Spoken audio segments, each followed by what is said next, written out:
जन्माला आल्यानंतर प्रत्येक माणसाचा एक स्वभाव असतो आणि त्या स्वभावाला कितीही बदलण्याचा प्रयत्न करा पण माणसाचा मूळ स्वभाव कधी बदलत नाही।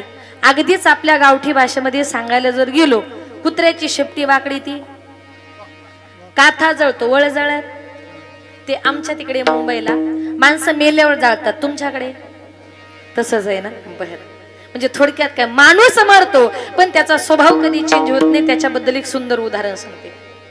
एका गावात एक बाई रस्त्याने चालली होती, ती म्हणत होती, सुया गे बिबगे दामन गे पोन गे। मी नाही बर का ती बाई, तुम्हाला वाटायचं बरीच भिवंडीवरून फुकट सुया कंगवे घेऊन आली। ती बाई रस्त्याने चालली होती, सुया गे बिबगे दामन गे पोत गे। तेवढ्यात तिथल्या राज्यातल्या राजाने ऐकलं, अरे आवाज फार गोड येतोय, थोडा आवाज कमी करा। रस्त्याने चाललंय तरी कोण? राजाने खिडकीतून डोकावून बघितलं तर राजाला असं दिसलं, रस्त्याने जी चालली ती तरुण तडफदार ब्युटिफुल अशी मुलगी आहे। आज तिला तिच्या परिस्थितीमुळे हे गावोगावी सुया कंगवे वगैरे घेऊन फिरावं लागतंय, पण हिच्यासारखी सुंदर मुलगी परत या राज्यामध्ये बघायला मिळणार नाही। म्हणून राजाने ठरवलं लग्न करील तर हिच्याशी, कुणाशी? त्या सुयावालनीशी। तिथे काही राजा बोले दल आले। राजा तसाच तिथून निघाला, तिला रस्त्यामध्ये आडवा झाला, तिला म्हटलं, काय ग लग्न करतेस का माझ्याशी? ती म्हटली, राजा जरा माझ्या बापाला जाऊन विचार। राजा तिच्या बापाकडे गेला, सांगितलं, बाबा तुमच्या मुलीबद्दल मला सगळी कल्पना आहे, तुमच्या मुलीशी लग्न करण्याचा मानस आहे, काय म्हणणे तुमचं? बापानं सांगितलं, मुलगी माझी, संसार माझ्या मुलीला करायचा आहे, थोडस दोन शब्द जरा मुलीला विचारतो मग तुम्हाला सांगतो। राजा म्हटला, काय हो? मगाशी तुमच्या मुलीला विचारलं तर ती म्हणते माझ्या बापाला विचार, आता बापाला विचारलं तर बाप म्हणतो मुलीला विचारून सांगतो। म्हणजे तुम्हाला काय मी फुटबॉल वाटलो इकडून तिकडे उडवायला? मी राजा आहे, तुम्हाला द्यायचं असेल तर हो बोला, नाहीतर सरळ नाही बोला। बापाने विचार केला, आपण कुठे राजाच्या दारात गेलो, स्वतः राजा आपल्या दारामध्ये आला। राजवाड्यामध्ये मोठ्या आनंदानं मोठ्या उत्साहानं लग्नाच्या सोहळ्याला सुरुवात झाली। 2-4 दिवसापूर्वी गावोगावी फिरणारी ती मुलगी आता कोण झाली? राजाची राणी झाली। राजाची राणी झाली, राज दरबारामध्ये गेली। आता राजाची राणी म्हटल्या तिथं काही विषय, कुठलंच काम करायचं नाही, 20-25 दाशातीची सेवा करण्याकरता हलायचं नाही, चालायचं नाही, बोलायचं नाही, फक्त एका जागी बसायचं। पण विचार करा, दिवसभरातून तिला 17 गाव फिरायची सवय, एका जागी बसून गोड लागे ना। बरं 2-4 वेळा पाचपक्वान्नाचं भोजन समोर यायचं, ताट समोर आलं का कुठंतरी लपून ठेवायची आणि 7-8 दिवसांनी शिळे तुकडे झाले का कडाकड फोडून खायची। का तर ताजं खाणं हा तिचा स्वभावच नव्हता। हिंदू धर्माच्या प्रथेप्रमाणे 7-8 दिवसामध्ये राजवाड्यामध्ये सत्यनारायणाची महापूजा आयोजित करण्यात आली। पूजा वगैरे पार पडली, ननंदबाई पुढे आली, म्हटली, वहिनी जरा नाव घ्या। आता नाव घ्या म्हटलं, थोडीशी लाजली, तिनं नाव घ्यायला सुरुवात केली। बरं मी घेऊ का नाव? घेऊ ना, महिला म्हणलं, बरं मी घेतल्यावर तुम्ही घेणार का? तर मी घेते, नाही तर मी तरी कशाला घेऊ? बरं मी घेते, तुम्ही लक्षात ठेवा, एखाद्या लग्नात तुम्हाला काम येईल। बरं भाई कशा सावरून बसल्या, घ्यायचंय वाटत, नक्की घ्या। नवऱ्याचं नाव होतं हरिश्चंद्र राजा। तिनं नाव घ्यायला सुरुवात केली। पांढऱ्या पांढऱ्या दुधाची मऊ साय, पांढऱ्या पांढऱ्या दुधाची मऊ साय, हरिश्चंद्र राजाची बायको नाव घेते भाकरवाड ग माय। म्हणजे राजाची राणी जरी झाली पण तिचा भाकरी मागायचा स्वभाव गेला का? आधी होती दासी हो, आधी होती दासी, पट्टराणी गेली तिसी, तिचे हिंडणे राहीना स्वभाव जाईना, तिचे हिंडणे राहीना स्वभाव जाईना, तिचे हिंडणे राहीना स्वभाव जाईना, तिचे हिंडणे राहीना स्वभाव जाईना। आधी होती दासी पट्टराणी गेली तिसी, आधी होती दासी पट्टराणी गेली तिसी, तिचे हिंडणे राहीना स्वभाव जाईना, तिचे हिंडणे राहीना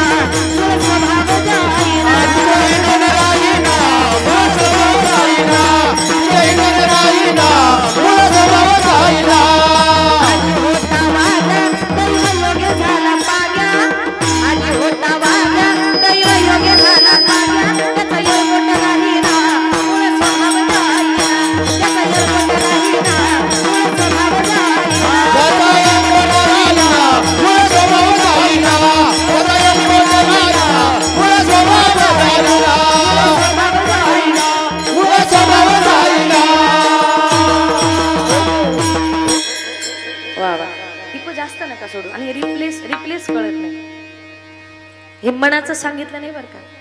संत एकनाथ महाराजांचं मूळ स्वभाव नावाचं प्रकरण आहे, त्याच्यात सांगितले.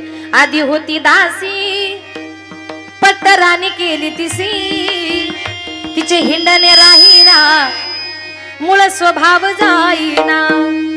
आधी होता वाघ्या, इथं कोणी वाघ्या नाही ना, वाघ्या दैव योगे झाला पाग्या, त्याचा येळकोट राहीना मूळ स्वभाव जाईना. संत महात्मे म्हणतात देवाचा अखंड रात्रंदिवस नामचिंतन करणं हा आमचा स्वभाव आहे. आमच्या देहाला लागलेले एक प्रकारचं ते वळण आहे. म्हणून तुकोबराय म्हणतात का माझ्या वडिलांनी रात्रंदिवस त्या देवाची चरणाची सेवा केली ना, ती मला सुद्धा करायची. तुकोबराय तर त्या विठ्ठला करता इतके वेडे झाले होते, इतके वेडे झाले होते. माझे तुकोबराय काय करायचे, डोक्यावर विठ्ठलाची मूर्त घ्यायचे, लोकांच्या घरोघरी जायचे आणि लोकांना म्हणायचे देव घ्या कोणी, देव घ्या कोणी, आईताला घर पुसोनी. बाबांनो तुमच्या घरी देव आईता मी आणलाय, देव घ्या. लोक म्हणायचे महाराज देव न लगे, देव न लगे, साठवणीचे रुंदले जागे. तुकोबराय आम्हाला देव नको. तुकोबराय म्हणायचे हवं तर पैसे देऊ नका, फुकट घ्या. देव घ्या फुका, देव घ्या फुका, न लगे रुका मोल काही. पैसे देऊ नका, फुकट घ्या. तरी लोक म्हणायचे देव न लगे, देव न लगे, साठवणीचे रुंदले जागे. कारण का देहूतल्या लोकांना देवापेक्षा संसाराचं जास्त आकर्षण होतं. आणि माझ्या तुकोबरायांना संसार प्रपंच अजिबात आवडत नव्हता. लाथाडीला संसार,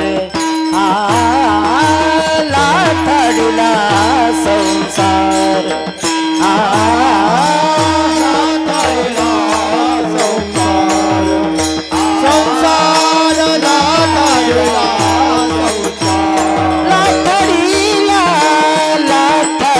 लाथाडीला लाथाडीला संसार, लाथाडीला संसार, लाथाडीला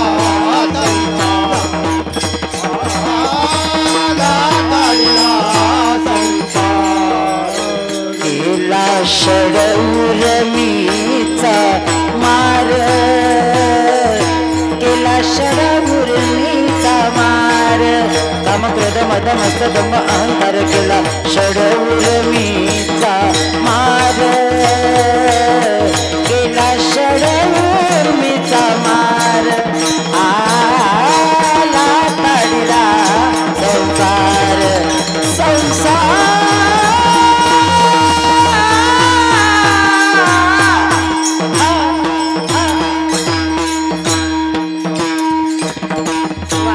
लाथाडीला संसार.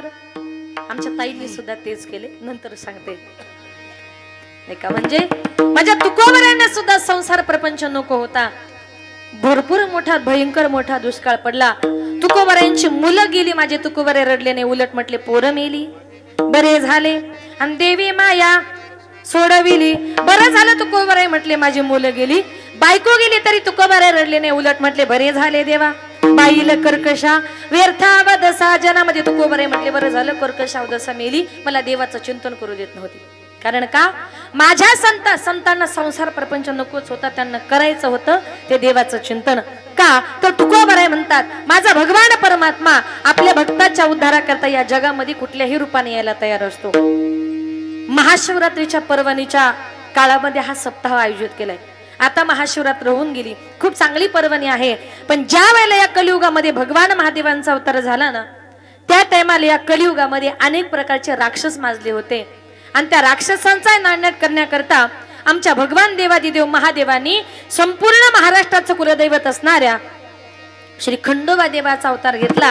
आणि तोच देव आपल्या भक्तासमोर कसा आला, मल्हारी मल्हारी मल्हारी मल्हारी मल्हारी मल्हारी ताई ताई मल्हारी मल्हारी मल्हारी मल्हारी मल्हारी मल्हारी देव मल्हारी मल्हारी मल्हारी मल्हारी मल्हारी मल्हारी देव मल्हारी मल्हारी मल्हारी मल्हारी मल्हारी देव मल्हारी मल्हारी मल्हारी मल्हारी मल्हारी मल्हारी मल्हारी मल्हारी कुलदेवताही खंडेराया कुलदेवताही खंडेराया नाथ भैरवा कृपा करी नाथ भैरवा कृपा करी पावन झाला भक्ताचा